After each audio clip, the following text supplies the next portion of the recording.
Hello, my crafty friends. I sure hope you're having a fabulous day. My name is Robyn Pitts with Chauncey Rocco Creative Designs.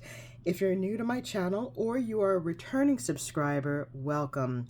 Today I have a highly requested video and tutorial. A few weeks ago, I participated in a Christmas Crafts YouTube hop, and I created this beautiful shabby chic Christmas gift caddy. Following that video, I received several requests to do a tutorial, and so that's what I'm going to do today. Now, the original tutorial was created by Sam from Mixed Up Crafts. However, I have made just a few slight modifications for my version. On the right is the second gift caddy that I created. As you can see, it was done in a fall theme. I actually used this as a hostess gift for Thanksgiving. Let me give you a closer look at this project. The paper collection that I used to create this fall-inspired gift caddy is an older collection by Prima Marketing called Autumn Sunset. I received this a few years ago in a design team package from ASC Craft Supplies. You can reach them on the web or on their Etsy store. Also, please feel free to use my coupon code ROBYN10, that's all in capital letters, to receive a 10% discount upon checkout. Now, this collection is no longer available in store. However, they have a broad range of beautiful paper collections and crafting materials to meet your needs. On the top of the handle, I have this layered bow. Here we have raffia, and then underneath it we have this beautiful plaid bow, and then I've embellished it with this beautiful gemstone. Beneath it we have a tag that says Autumn is Love. On the front of the caddy we have two boxes, and they both have this beautiful layered bow and a gemstone. On the bottom of the caddy, I have created this beautiful floral spray. We've got these gold stamens here, more raffia ribbon, and then this beautiful butterfly. And then hidden in between, I have more gemstones. Here we have a wooden sentiment that says, Hello, Autumn. I purchased these from the Dollar Tree. I've simply distressed it with my vintage photo ink. And then I've included a smaller sentiment here that's a chipboard piece. It says falling leaves, and then another butterfly. Let me give you a closer look at the boxes. This is the first box, and you can see this beautiful paper with the pumpkins, and it's got gold foil throughout. And this is the back. This is all gold foil. And the box opens just like so. We've got a Velcro closure, and inside you can see how spacious the box is. And this is the second box. I love the contrast of the printed paper and the plaid on the sides and on the front of the caddy.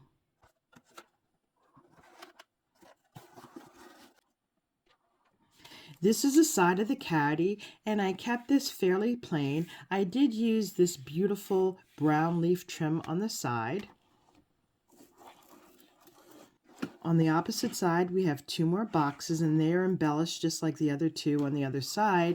And on the bottom here, I've created this layered piece using my nesting dies. I love the little fox and the sleeping deer here. And then I cut out these words, Love Fall. On the left, we have another floral spray. We have this beautiful butterfly, another raffia bow. Here we have a larger butterfly, pumpkins. And again, I have beautiful earth tone gems hidden throughout. As I mentioned, I gave this gift to a friend as a hostess gift, and I filled each box with fun goodies. One box had a pair of fuzzy ankle socks. I included several packages of pumpkin spice hot cocoa. In another box, I included pumpkin-shaped sugar cookies. And then last but not least, I had to leave one box for chocolates.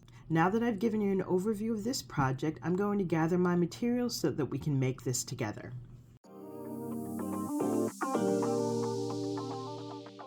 To make this project, you will need the following craft supplies.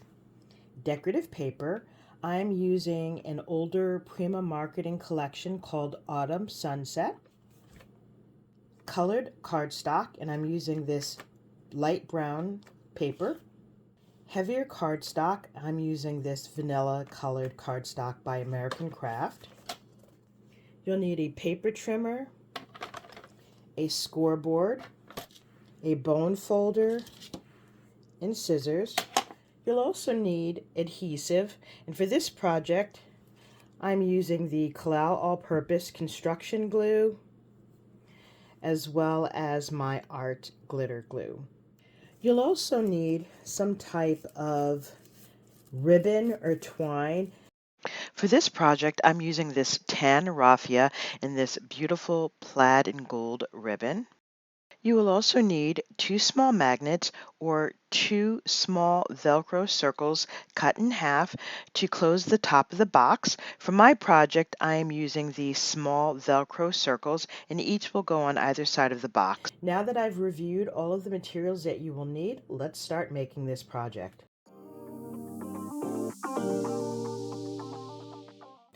To begin, we will need to make the gift boxes for our caddy. We will need a total of 4 boxes. To save time, I've already gone ahead and made 3 boxes, and we'll make the 4th box together. You will need a total of 8 pieces of heavyweight cardstock that measure 8 by 8. There are 2 pieces per box, and each of the score marks that I'm giving you will be applicable to both pieces of paper. So your first score marks will be at 6 and 7.5. You want to rotate that to the right, and then you're going to score at 1.5, 6.5, and 7.5. Then you want to go ahead and fold and burnish both sets of paper. Now we need to cut our paper. So I've already cut one piece. Let's cut the second piece together. Now these are going to be the same measurements. So what you want to do is take your piece of paper, and you're going to have the score mark that measures 1.5 inches on the left hand side. What you want to do is turn this around, and then you should have a little square here and then a small rectangle here.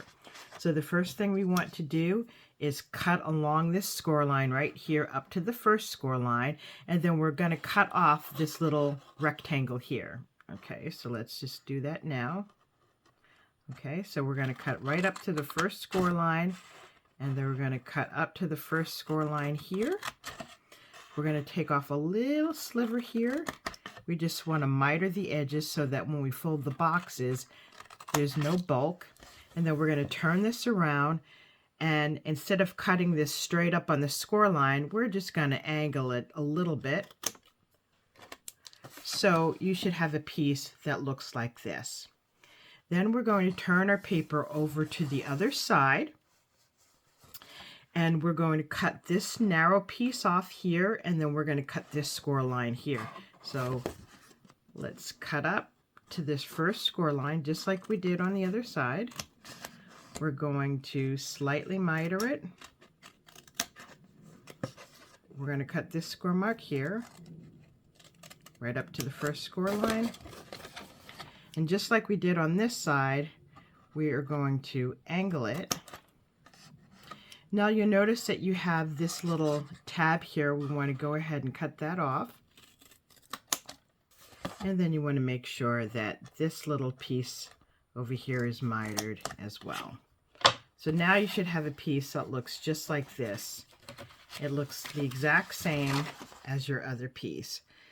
So now we can assemble our boxes. Before we do that, we want to make sure that the page orientation is correct. So both pieces should have this little tab here facing to the right. And what we're going to do is glue these pieces. We're going to put adhesive on this little tab, and then we're going to align the score marks at the top and the bottom. So I've just put some Kalal All-Purpose on this tab, and now I'm going to align it, making sure that the score lines line up perfectly. So you want to give that a few seconds. Take your bone folder to make sure there's a nice strong adhesion. You may also want to bend it over like so on top of itself, and then give it a nice burnish. So your piece should look like this. Before we start adding our decorative layers onto this, I want to distress this with some Tim Holtz Distress Ink in Vintage Photo. Now, this is certainly not mandatory. I just like the worn look that it gives. If you look at this box here, I have distressed all of the edges of this box, and I really like the way that looks. I think it just finishes off the project. So if you like, go ahead and ink your edges, and then we'll be back to add the decorative layers on. Now that we have all of the edges inked, we can begin adding the decorative layers. So we're going to work from the top down. First, for this section here, you're going to need 8 pieces of colored cardstock that measures 5 3/4 by 3/4 of an inch. The pattern paper will be 5 1/2 inches by 1/2 inch. And so I have these 2 pieces here that will be glued right here. Next, we're going to add the layers to the side panels, and you'll need a total of 8 pieces for that as well. You'll need colored cardstock that measures 1 1/4 inches by 4 3/4. The pattern paper is 1 inch by 4 1/2 inches, and they will go here and here. Next, we have our decorative panels, which will go on the front and back of our box. And the colored cardstock measures 5 3/4 by 4 3/4, and the pattern paper measures 5 1/2 by 4 1/2. We're also going to need one panel that goes on the bottom of the box that measures 5 3/4 by 1 1/4, and that's in colored cardstock, but don't glue that on just yet. So let's add the decorative papers to our box, and then we will proceed to the next step. Now that we have all of our decorative panels glued on, let's glue the piece that goes on the very top. This will be our closure. You will need a total of 16 pieces. There will be 4 pieces per box, and they look like this. They're thin strips, and they measure 5 3/4 of an inch by 3/8 of an inch. And we're not going to put decorative paper. It'll just be this thin strip that goes here on the top and over here, and then you're going to turn your box over to the inside, and then you're going to put it on the very top here and here. So let's go ahead and do that now. Now we have all of our panels down as well as our closure pieces. Let's flip this over, and we have this little glue tab here. We're going to flip this right piece over, and we're going to glue the box together. So let's go ahead and do that now.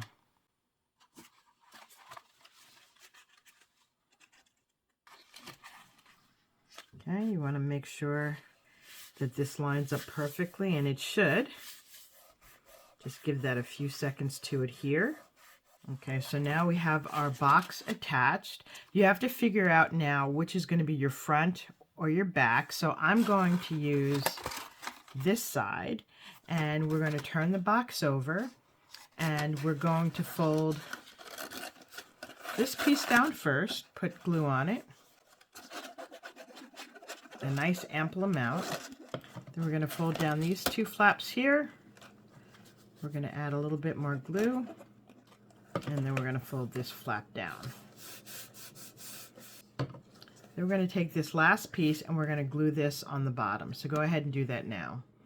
Now that we have this piece glued down, let's turn this over, and you can take a bone folder or a ruler, and you want to make sure that you burnish the inside of the box very well. And then we can fold in these little side panels here. Now this tab and this tab, we're going to fold them in the opposite direction. So they're going to be folded out just like so. Now we need to close the box, and we have a couple of different options. So we can close the box with magnets.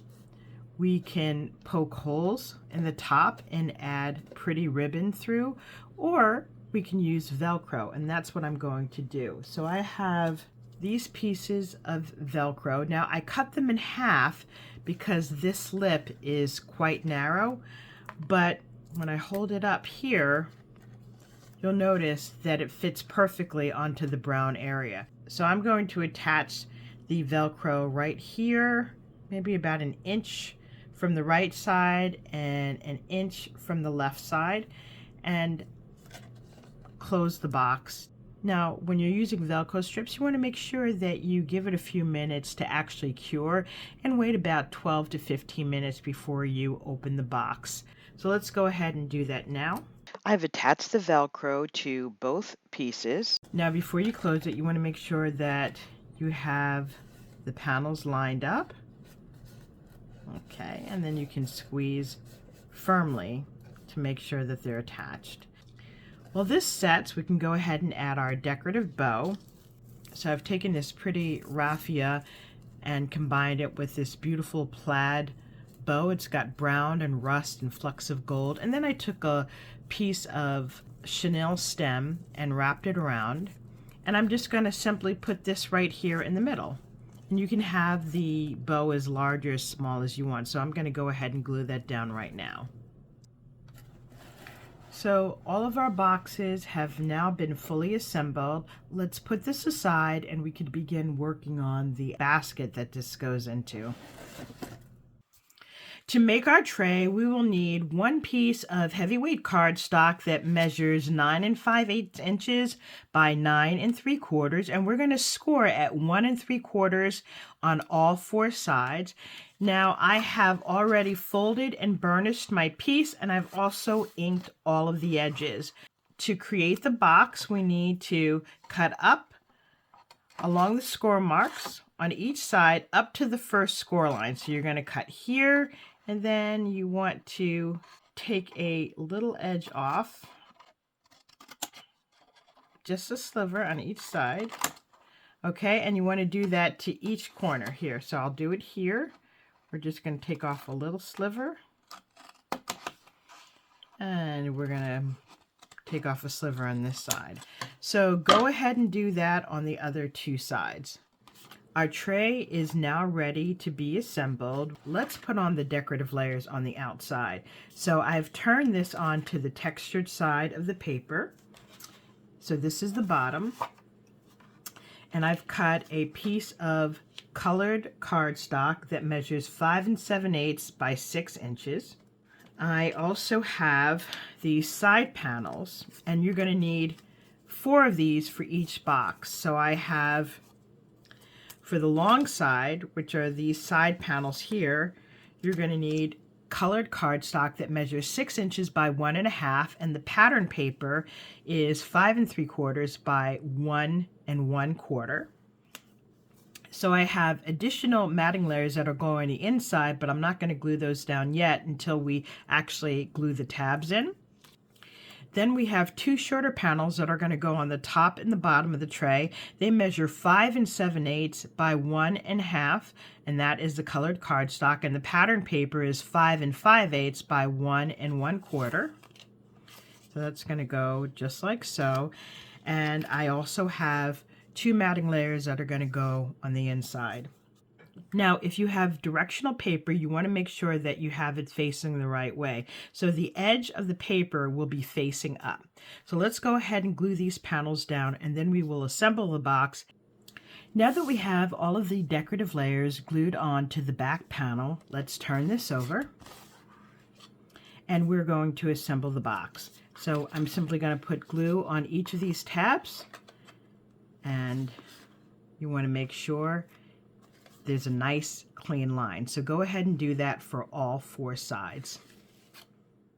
Our box tray is complete, and I've added in the decorative panels. I did not include a panel for the bottom because we have to glue the handle down first, and then we will attach the decorative layers. So let's work on our handle now.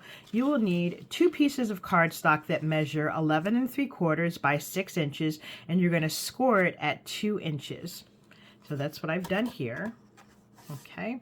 And then the decorative paper will be 9 1/2 inches by 5 3/4. So these 2 panels will be glued together.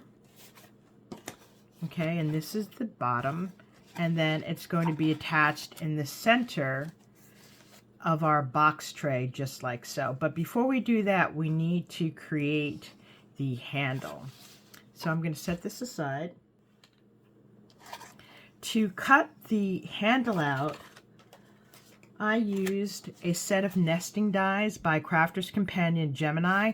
This is called the Stitched Fancy Rectangle die.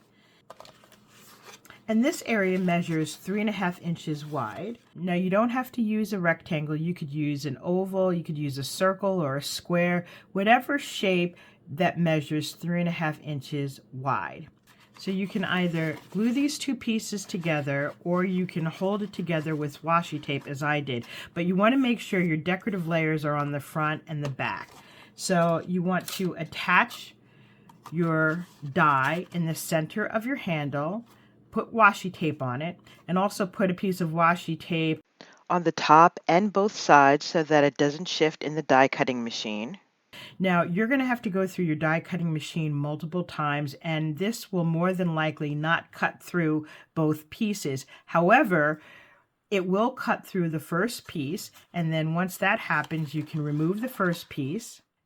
It will make a large imprint on the second piece of cardstock, so you can simply fit your die back into that space, retape it to make sure that it's secure, and then you can run it through your die cutting machine again. Now, I have done it both ways, where I've glued both pieces down and done it with the washi tape, and I find that the washi tape makes it easier for me, and then running through a second pass with just the back sheet. One other thing that you will need to do is create a frame for your handle. So these two pieces will go on either side of the handle. Now to create this, I've simply taken the next die cut size up, I've nested them together, attached it onto the paper with washi tape, and then ran it through.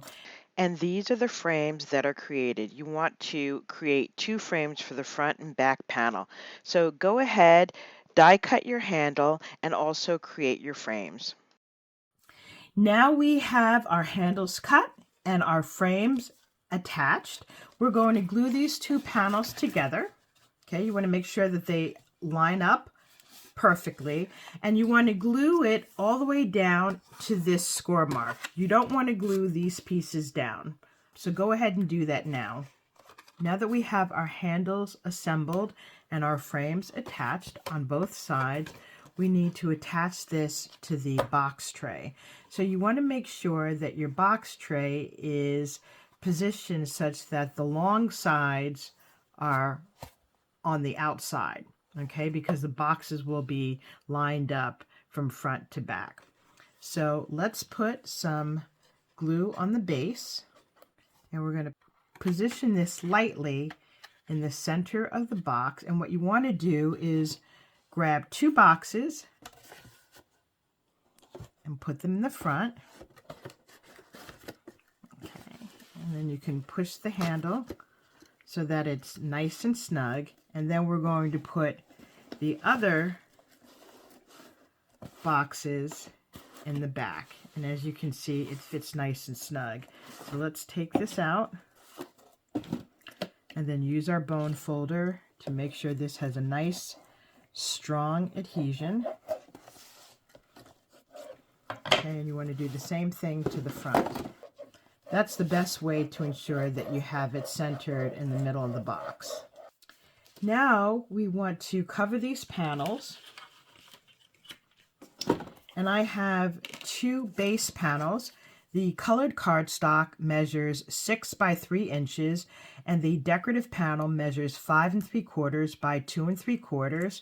We're going to place these panels inside just like so.